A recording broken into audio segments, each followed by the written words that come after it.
Buonasera e ben ritrovati con il TG Flash di New Sicilia, di seguiti i titoli più importanti del pomeriggio. La cronaca nera è Valentina Barbagallo, la vittima dell'incidente di questa mattina alla circonvallazione. La donna aveva 56 anni ed era una dipendente dell'Università di Catania.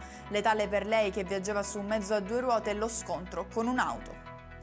Cade da un tetto e muore, è successo a Serra di Falco in provincia di Caltanissetta. La vittima di 55 anni lavorava come collaboratore scolastico in una scuola. Pare che avesse accettato di montare i pannelli sul tetto di un supermercato per arrotondare i suoi guadagni.